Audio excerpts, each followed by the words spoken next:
여러분, 이 시간 오늘 저와 함께 여러분 나눌 말씀은 요한복음 21장 15절에서 19절의 말씀입니다. 요한복음 15장에서 21장 15절에서 19절의 말씀을 봉독하겠습니다. 하나님의 말씀입니다.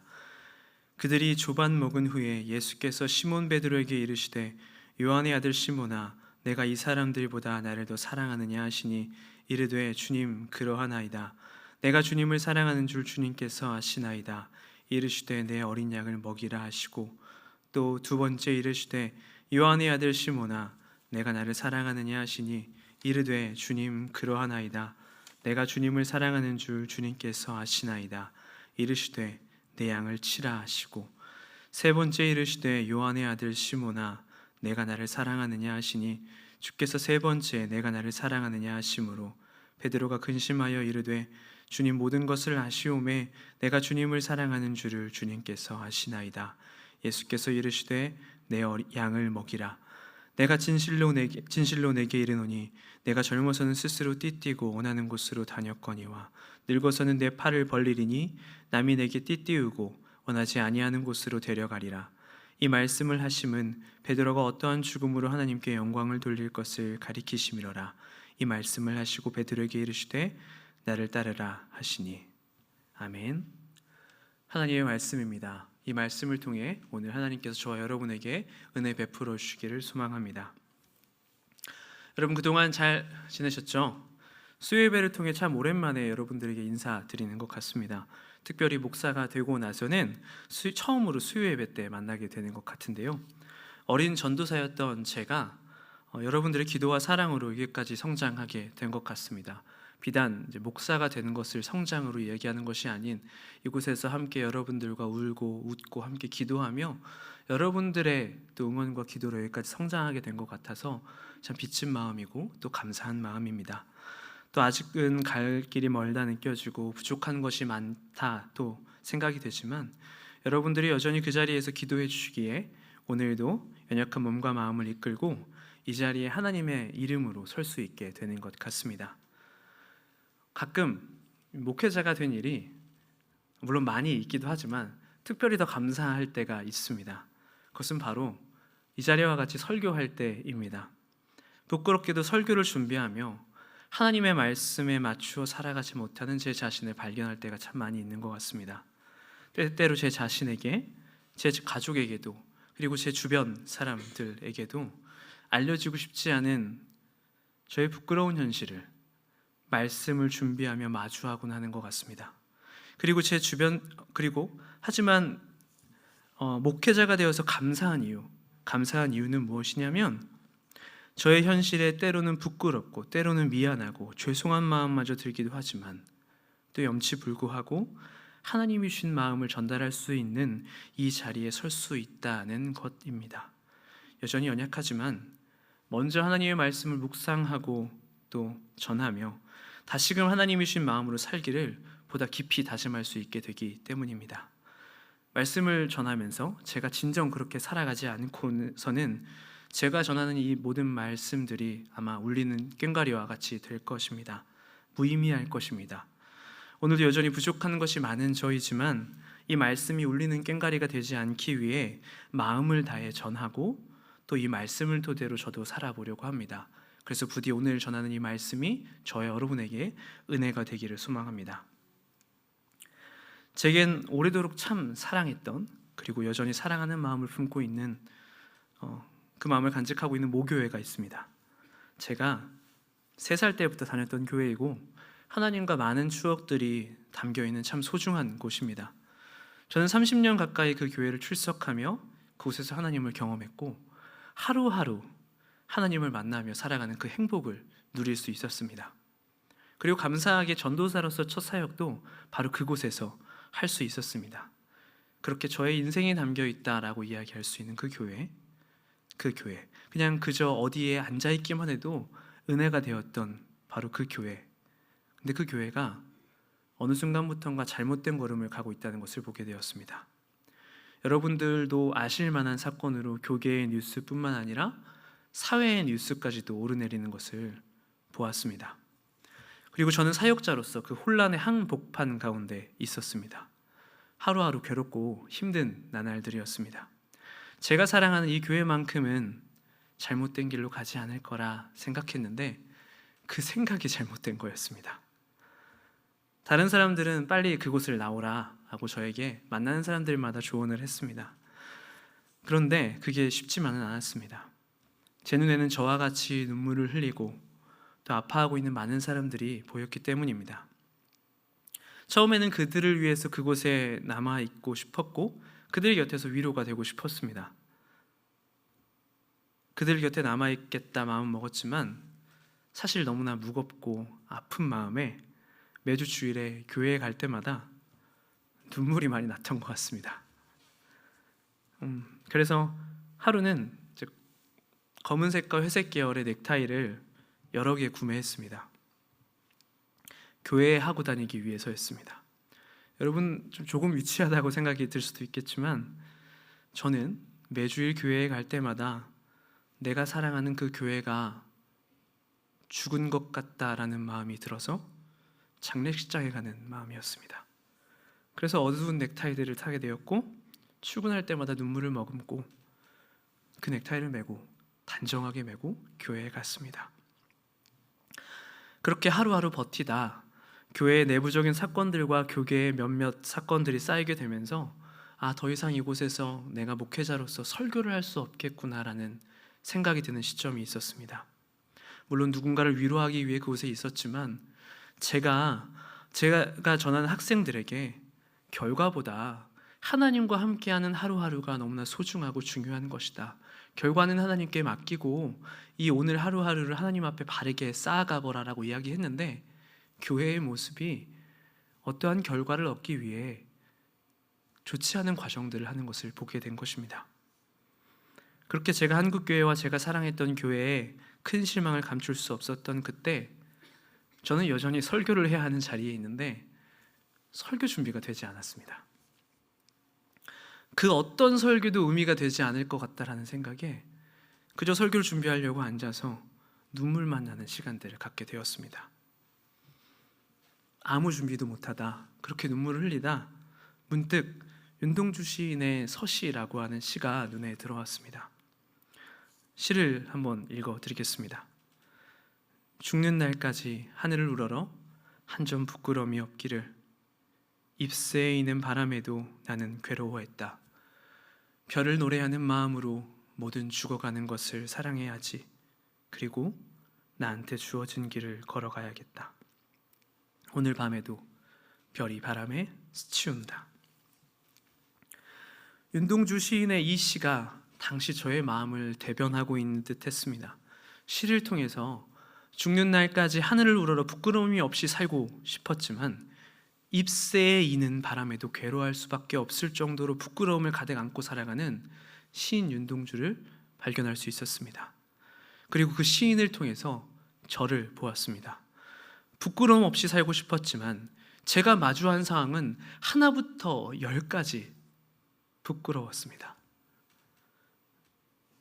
교회가 부끄러웠고 그 교회에서 같은 마음을 품으며 같은 방식으로 자라왔던 것, 그것이 모두 다 부끄러웠고, 그리고 이제는 제가 사랑했지만 잘못 걸어가고 있는 그 교회 안에서 사역을 하고 있는 제가 너무나 부끄러웠습니다. 그래서 결국 이 시를 통해 제가 맡은 아이들에게 함께 부끄럽게 살아가지 않으면 좋겠다라는 이야기를 나누었습니다. 비록 부끄러움을 느낄 수밖에 없는 현실이지만, 물론 그 아이들에게 이 모든 상황들을 잘못되었다 말할 수 있었던 것은 아니지만, 아직도 혹시 여전히 다 모르고 있는 친구들도 있겠지만, 언젠가 이 모든 상황을 인지하게 되는 날이 오면 이 설교가 조금이라도 기억나 함께 부끄럽지 않게 살아가자라고 하는 그 마음이 전달됐으면 하는 마음에 이 시를 토대로 이야기를 나누었던 기억이 납니다. 그래서 저는 그러한 이유로 이 서시라고 하는 시가 저에게는 참 많이 특별합니다. 그러다 얼마 전 이 시를 다시 한번 펼쳐보았습니다. 그런데 시라는 게 참 재미있는 것이 읽을 때마다 또 새로워지는 부분이 있는 것입니다. 이전에는 이 시를 읽으며 이 마음을 품고 부끄럽게 살아가지 말자라는 이야기를 나누었다면, 다시 읽게 되는 이 시가 또 다른 깊이 있는 의미로 제게 다가왔습니다.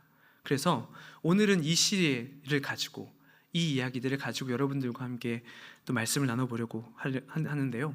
물론 이 시는 성경 말씀은 아니지만 시인이 어떤 마음으로 한 글자 한 글자를 써내려가는지 생각해보고 또 오늘 우리에게 주신 말씀들을 이어가 보도록 하겠습니다.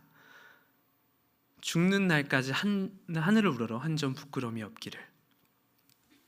죽음에 이를 때까지 하늘을 바라보며 하늘 아래에서 부끄러움 없이 살아가고 싶다라고 고백을 합니다. 윤동주 시인이 기독교인이었다라고 하는 것을 한번 생각해 보면 혹시 이 해석이 바르지 않을 수도 있지만 이렇게 혹시 이 구절이 읽힐 수도 있지 않을까 생각해 보았습니다. 죽는 날 하나님 나라에 이를 때까지 하늘을 우러러, 즉 하나님 앞에서 한 점 부끄러움이 없기를, 부끄럽지 않게 살아가기를 소망한다는 마음이 담겨 있는 듯 했습니다. 시인은 하나님 앞에 살아가며 그분께 다다르기까지 부끄럽지 않게 살아가고 싶은 마음, 그 마음을 간직한 게 아니었을까 생각해 보았습니다. 혹 이러한 종기적인 함의가 아닐지라도 하늘 아래 자기에게 주어진 그 삶에서 한 점, 즉 단 하나도 부끄럽지 않게 살아가고 싶다라고 하는 깊은 소망을 이 첫 구절을 통해, 우리가 너무나 잘 알고 있는 이 문구를 통해 전하고 싶었던 것은 아닌가 생각해 보았습니다. 그리고 이어지는 바로 다음 구절입니다. 잎새에 이는 바람에도 나는 괴로워했다. 그렇게 하늘을 우러러 부끄럽지 않게 살려 했던 시인이지만 잎새에 이는 바람, 즉 잎과 잎 사이에 그 잎들을 살랑이게 할 정도로 작은 바람, 그 바람에도 괴로워했다는 것입니다. 이는 앞선 구절에서 한 점, 단 하나도 부끄럽지 않게 살아가고 싶노라고 노래했지만 삶의 작은 부분 하나까지도 매일매일 흔들리며 부끄럽게 살아가고 있는 자신을 보며 괴로운 마음을 갖고 있다 고백하는 것 같았습니다.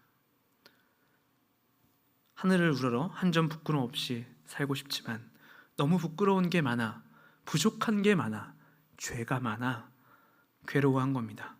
물론 개인의 잘못들도 있었을지 모르겠습니다. 하지만 당시에 시인이 마주한 상황, 일제강점기 시절에서는 모든 이들이, 또 많은 이들이 총과 칼을 들고 저항했던 시기였습니다.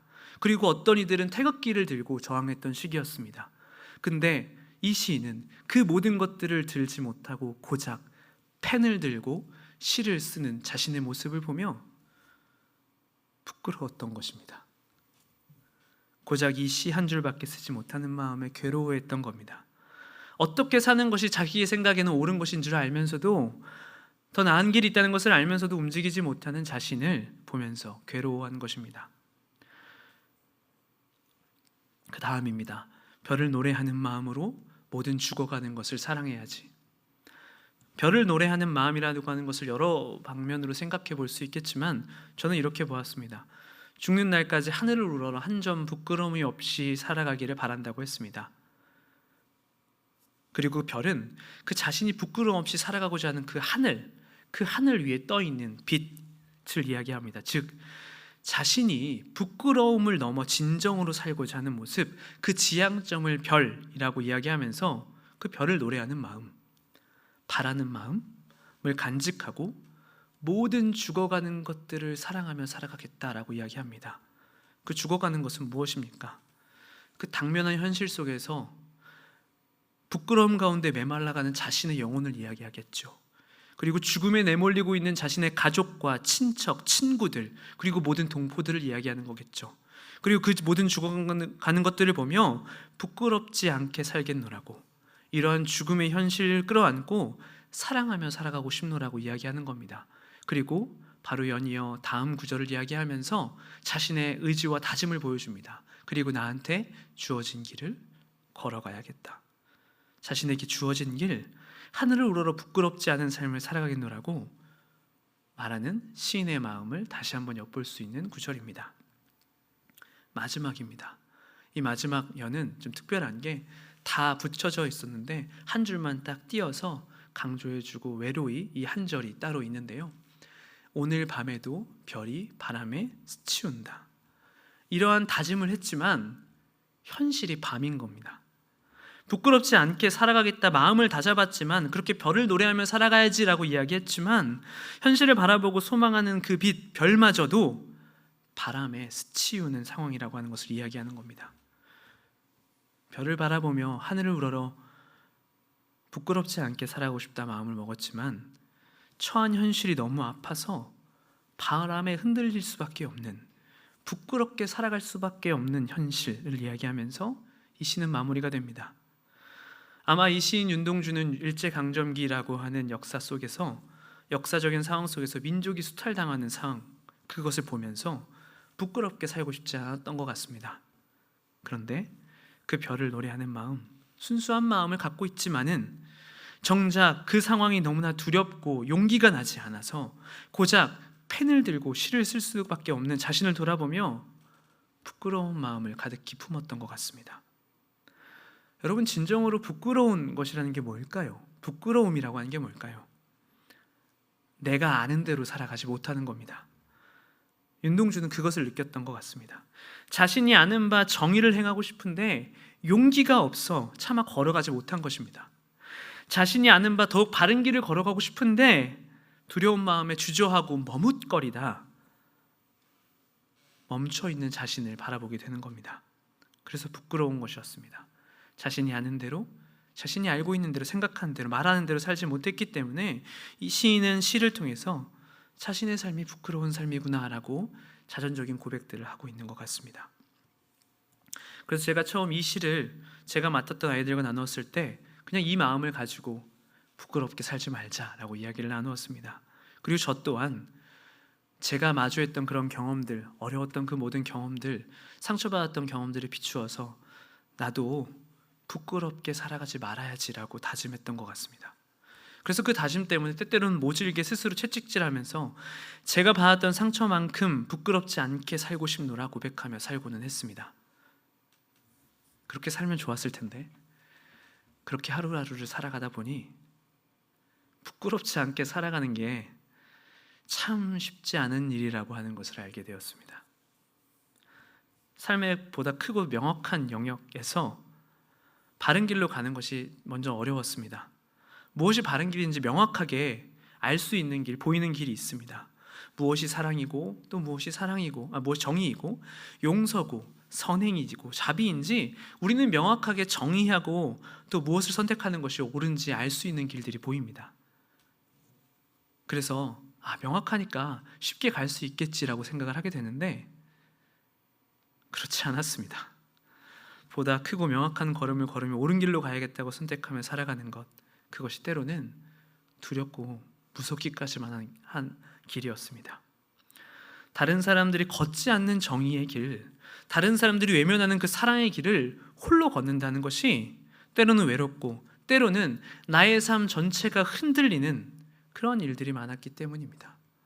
아마 윤동주 시인도 그랬던 것 같습니다. 무엇이 바른지는 분명히 아는데, 무엇이 자신이 나가야 될 길인지는 분명히 아는데 그 길이 자신의 삶을 뒤흔들 걸 알기에 부끄러웠던 것 같습니다. 그런데 조금 더 돌아보니 삶의 그런 큰 영역, 명확한 영역에서보다 또 삶의 작은 영역에서까지 부끄럽지 않게 살아가는 게 또한 어렵다라는 생각을 해보게 됐습니다. 삶의 작은 부분, 다른 사람들에게 티도 나지 않는 부분, 그런 일들에서 그 일들이 크게 느껴지지 않기 때문에 이 정도는 괜찮겠지 하는 마음이 들 때가 있는 겁니다. 아무도 모르니까 부끄럽지 않겠지라는 마음이 들 때가 있는 겁니다. 그렇게 용인했던 적이 있는 것 같습니다. 그 마음들을요. 우리들은 어떠십니까? 여러분들은 어떠십니까? 우리의 삶의 큰 선택들 앞에서 부끄럽지 않은 선택들을 정말로 잘 하고 계십니까? 그리고 아무도 보지 못하는 그 작은 영역에서도 부끄럼 없이 살아가고 계십니까? 어쩌면 우리는 작은 일에서부터 큰 일에까지 때로는 부끄러운 선택을 하고 부끄러운 모습을 보이며 부끄러운 삶을 살아가고 있는 것은 아닌가 생각해 보게 됩니다. 제가 참 존경하는 한 목사님이 계신데요, 그분의 책을 여러 권 읽었는데 읽을 때마다 참 깊이가 있고 감동이 되었습니다. 그런데 그분의 책 중에 한 책에서 뜻밖의 구절을 발견했습니다. 자신에게 큰 죄와 부끄러움이 있다 고백하는 것이었습니다. 그리고 자신들의 이러한 마음과 생각들이, 죄들이 교인들에게 알려지면 자신은 더 이상 목회를 이어가지 못할 거라고, 가정이 더 이상 남아나지 않을 거라고 고백하는, 책을 통해 고백하는 그런 구절들을 발견할 수 있었습니다. 그래서 이 목사님은 그 부끄러운 마음, 죄된 마음을 가득 안고 하나님 앞에 나아갈 수밖에 없다고 말씀하셨습니다. 부끄러운 자신의 삶이지만 하나님 앞에 더욱 회개하는 마음으로 살아가야겠다라고 다짐을 하고 계셨습니다. 많은 분들이 존경하는 목회자에게도 이런 마음이 있을진데 우리들의 마음은 어떠합니까? 우리들의 삶은 하나님과 세상, 또 가족, 교회 앞에 부끄럽지 않게 살아가고 계신가요?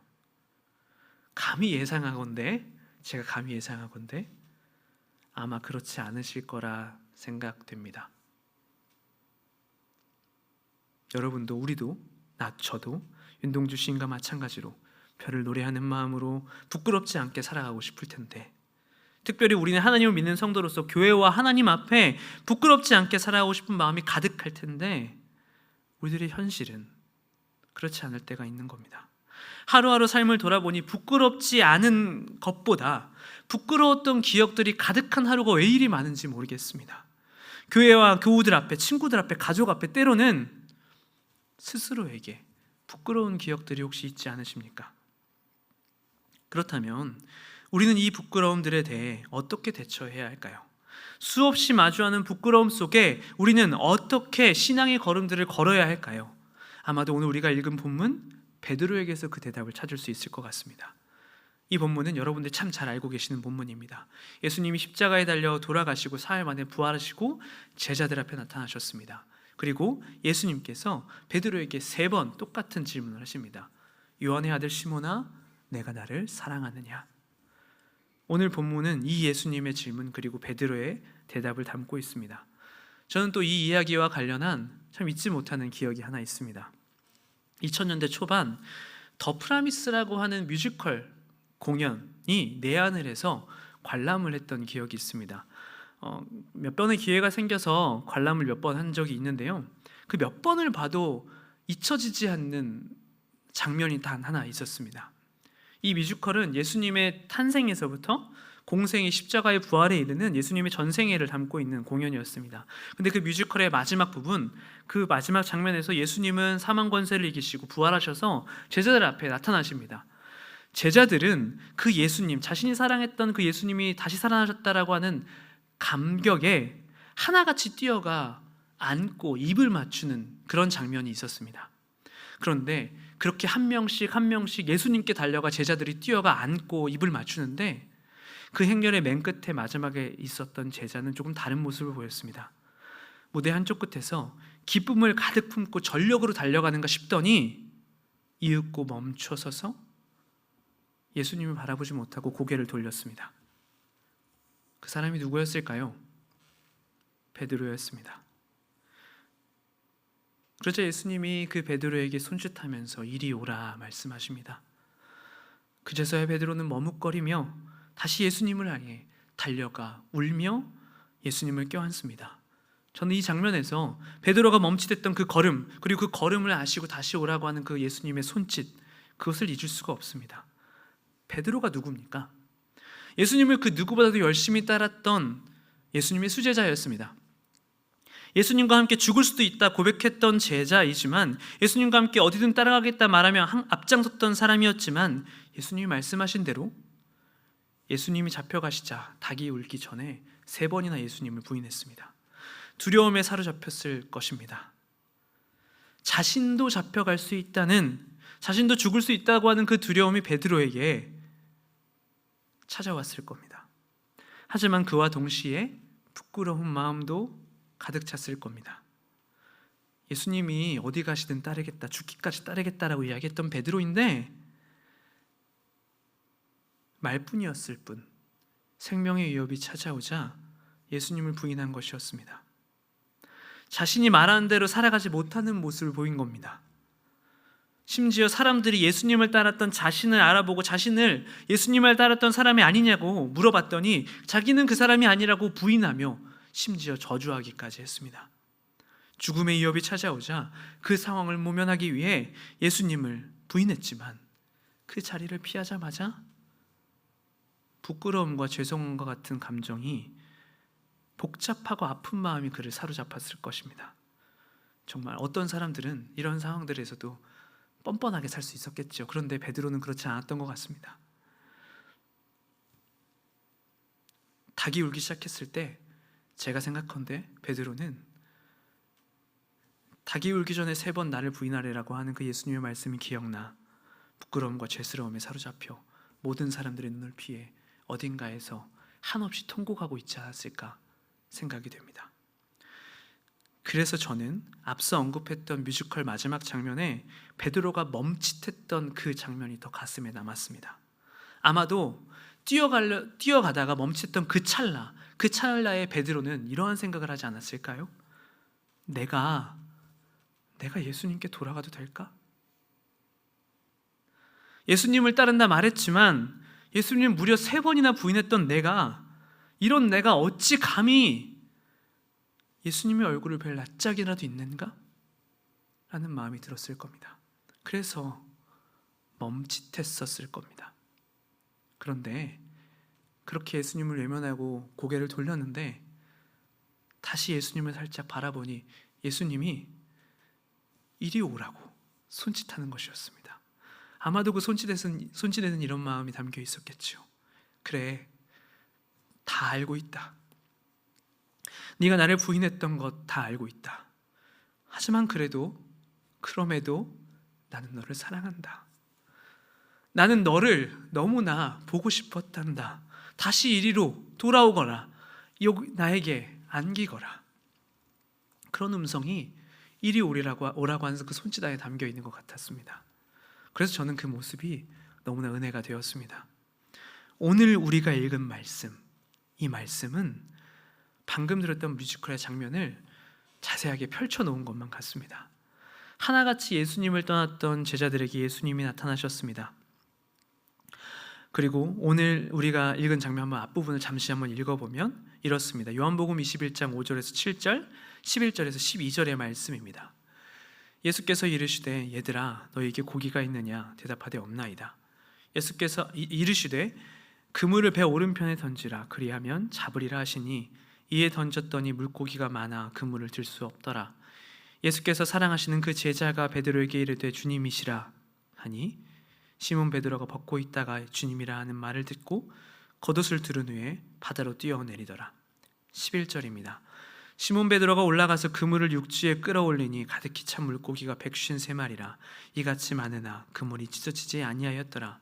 예수께서 이르시되 조반을 먹으라 하시니 제자들이 주님이신 줄 아는 고로 당신이 누구냐 감히 묻는 자가 없더라. 예수님이 물고기를 잡던 제자들에게 나타나셔서 그물을 던질 곳을 일러주셨습니다. 그렇게 그물을 던지자 그물을 들 수 없을 정도로 물고기가 가득 차게 되었습니다. 근데 이 모습을 보자마자 제자들은 즉시 깨달을 수밖에 없었습니다. 예수님이신 겁니다. 자신들을 처음 부르실 때 만나셨던 그 모습 그대로 그때와 같이 그물을 들 수 없을 만큼 가득한 물고기들과 함께 예수님은 제자들을 다시 만나주신 겁니다. 제자들은 그물에 가득한 물고기를 보자마자 예수님이 떠올랐습니다. 아니 예수님이시다 확신했습니다. 그래서 그 감히 누구냐, 그분이 누구냐 묻는 사람이 아무도 없었습니다. 그렇게 제자들이 예수님을 다시 만나고 예수님과 베드로의 대화가 바로 이어집니다. 그것이 오늘 우리가 읽은 본문입니다. 15절의 말씀입니다. 그들이 조반 먹은 후에 예수께서 시몬 베드로에게 이르시되 요한의 아들 시몬아 내가 이 사람들보다 나를 더 사랑하느냐 하시니 이르되 주님 그러하나이다. 내가 주님을 사랑하는 줄 주님께서 아시나이다. 이르시되 내 어린 양을 먹이라 하시고 이렇게 예수님은 이전 모습 그대로 제자들 곁에 오셨습니다. 그들과 함께 하셨던 과거의 모습 그대로 그들에게 나타나신 것입니다. 그리고는 오늘 말씀이 이어집니다. 예수님께서 베드로에게 물으셨습니다. 요한의 아들 시몬아 내가 이 사람들보다 나를 더 사랑하느냐?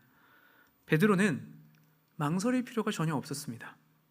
예전부터 지금까지 예수님을 사랑하는 것을 둘째가라면 서로할 정도로 나는 누구보다도 열정이 있고 사랑했기에 당연히 네, 그렇습니다. 주님 그러합니다. 내가 주님을 사랑하는 것을 주님이 아십니다 라고 지체하지 않고 이야기합니다. 그래서 예수님이 말씀하십니다. 내 어린 양을 먹이라. 이제 16절입니다. 또 두 번째 이르시되 요한의 아들 시몬아 내가 나를 사랑하느냐 하시니 이르되 주님 그러하나이다. 내가 주님을 사랑하는 줄 주님께서 아시나이다.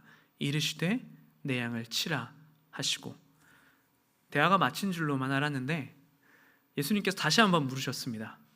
요한의 아들 시몬아 내가 나를 사랑하느냐. 이번에 앞선 질문과 조금 달랐는데 앞선 질문에는 다른 사람들보다 나를 더 사랑하느냐라고 물으셨습니다. 그렇기에 예수님을 사랑하는 그 마음이 경쟁에서 지고 싶지 않은 그 마음에, 누구보다 더 사랑하고 싶은 그 마음에 베드로가 열정이 있어서 즉각 대답을 했는데, 이번 질문은 다른 사람들과 비교해서 더 큰 마음을 갖고 있느냐 묻는 게 아닌 진정으로 진심으로 나와 1대1 관계에서 나를 사랑하고 있냐 물어보시는 거였습니다. 베드로도 이 뜻을 알았던 것 같습니다. 그리고 스스로도 그 열정을 누군가 비교해서 더 많이 사랑하는 그런 것이 아닌 진심으로 예수님과 나의 관계에서 예수님을 사랑한다라는 그 고백을 다시 한번 주님께 드립니다. 주님 그렇습니다. 내가 주님 사랑하는 것을 주님께서 아십니다. 그래서 예수님이 말씀하십니다.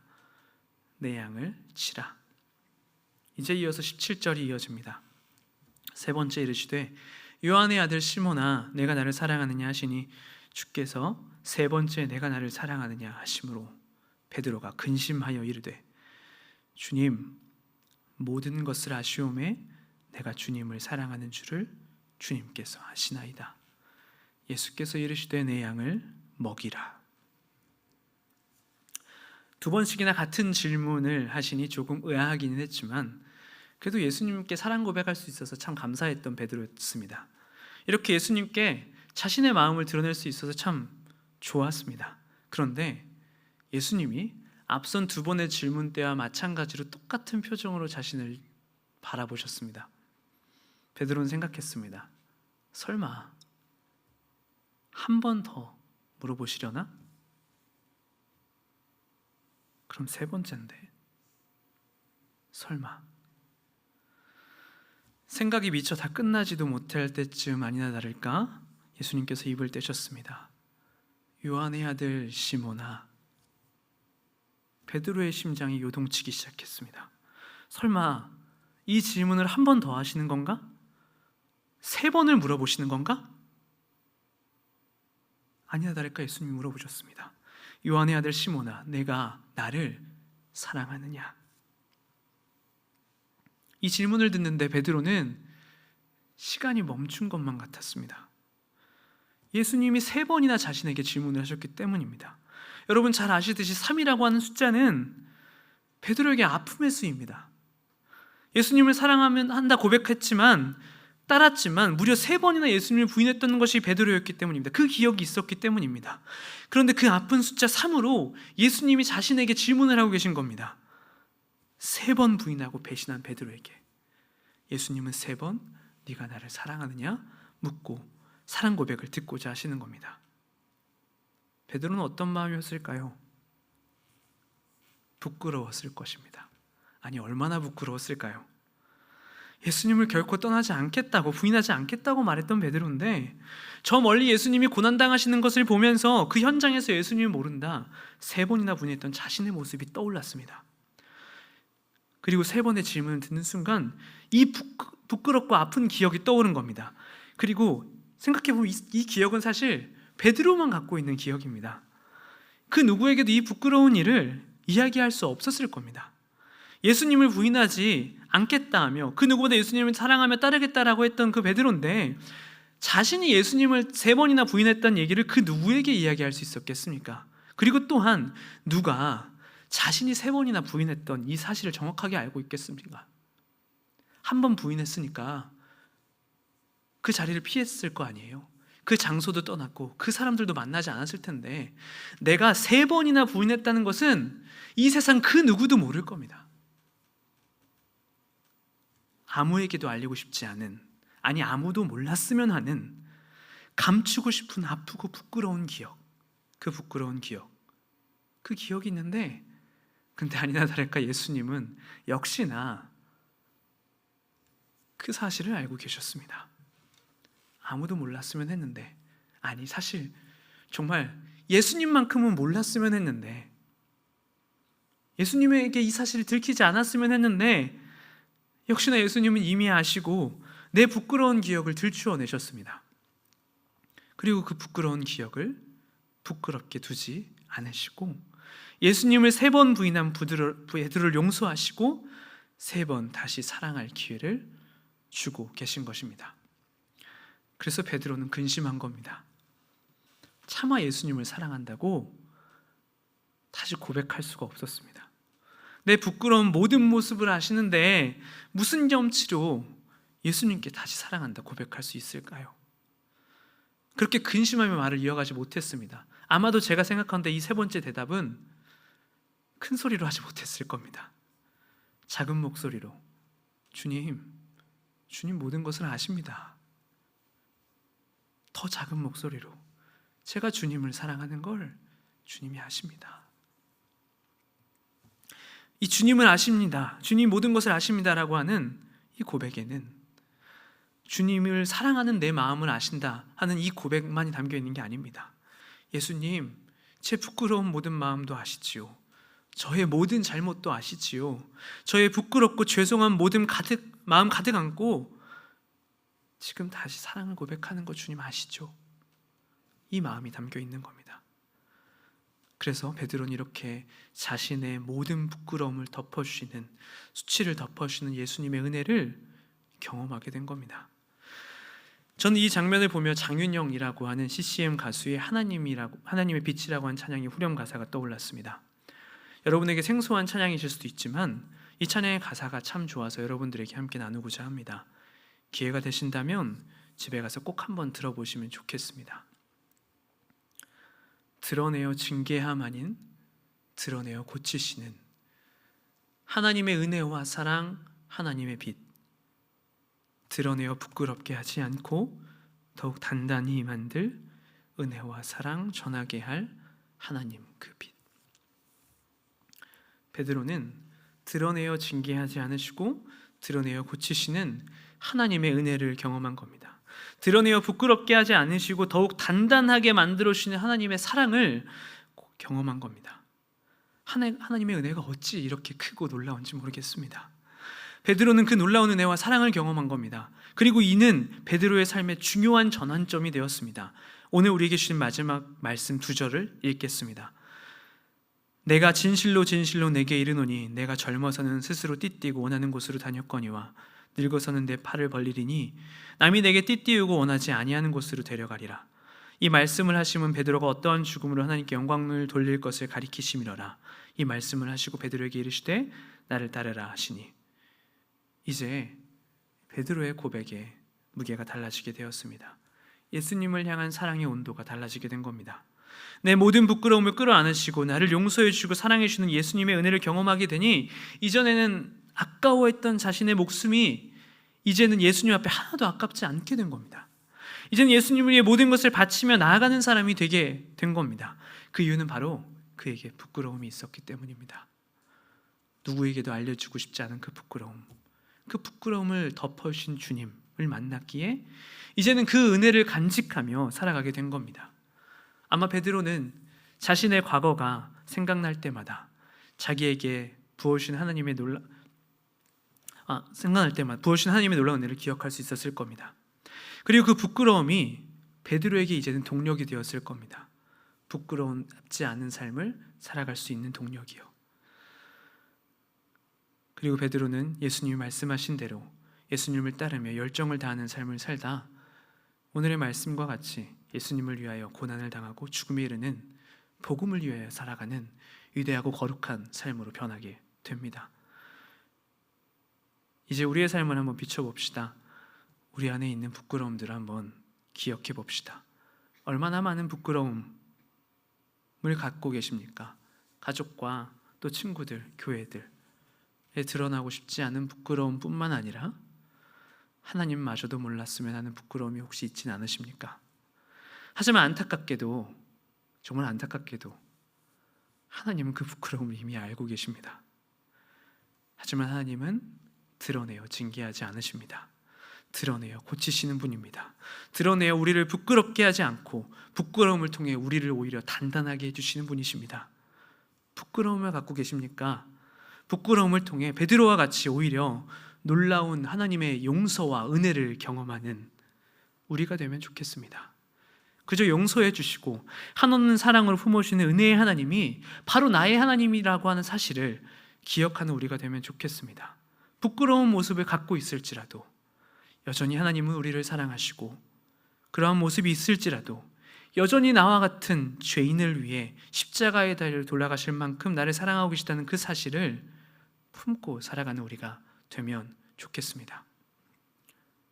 바로 이 마음을 품게 될 때 베드로의 삶이 새로운 국면으로 전환되었듯 우리의 삶도 새롭게 변화될 수 있습니다. 부끄러움이 오히려 우리의 삶의 원동력이 되어 우리가 하나님 안에 새롭게 살아갈 수 있는 계기를 만들어 줄 것입니다. 이제 말씀을 마치면서 처음 나눴던 우리 윤동주의 시 서시를 한번 돌아가 보겠습니다. 마지막 구절, 오늘 밤에도 별이 바람에 스치운다. 이 구절을 생각해 보겠습니다. 여전히 우리의 현실은 밤입니다. 하늘을 우러러 별과 같이 빛나게 살아가고 싶지만 여전히 부끄러움 가운데 살아가는 우리입니다. 하지만 우리는 별이라고 하는 하늘을, 그 하늘에 계신 하나님을 가득히 품고 살아가는 존재들입니다. 그런데 그 별에는 여전히 우리를 부끄럽게 만드는 바람이 스치우고 있습니다. 하늘을 바라보며 살지만 여전히 부끄러움과 함께 살아갈 수밖에 없는 우리를 이야기하는 것만 같습니다. 우리가 우리의 부끄러움을 피할 수만 있다면, 그리고 피할 수 없다면, 우리가 지울 수 없다면 우리는 이 부끄러움과 함께 살아갈 수 있으면 좋겠습니다. 윤동주가 그랬듯, 베드로가 그런 삶을 살았듯, 부끄러움은 오히려 우리의 삶의 원동력이 되어 부끄러움을 넘어 새로운 삶을 살 수 있게 만들어줄 겁니다. 그래서 오늘 설교의 제목이 바람에 스치는 별입니다. 별은 별이지만 바람에 스치우는 별입니다. 하나님을 바라보는 우리이지만 바람과 같은 그 스치는 부끄러움이 곁에 있음을 이야기하는 겁니다. 그저 부끄러움을 품은 채 하나님을 바라보며 살아가면 좋겠습니다. 우리의 부끄러움은 더 이상 우리를 좌절하게 만드는 약점이 아닙니다. 우리의 부끄러움은 이제 하나님의 은혜와 사랑을 경험하게 하는 렌즈가 될 겁니다. 그리고 이 마음을 품을 때 우리의 부끄러움은 베드로와 같이 하나님을 향해 새로운 걸음을 걸 수 있는 힘을 주게 될 겁니다. 베드로가 그리고 이 부끄러움을 품고 오히려 십자가를 향해 거침없는 걸음을 걸어갔듯이 오늘도 그 부끄러움을 우리가 품게 될 때 우리도 더욱 주님의 길을 힘차게 걸어갈 수 있게 될 겁니다. 그렇게 살아가는 우리가 되기를 진심으로 소망합니다.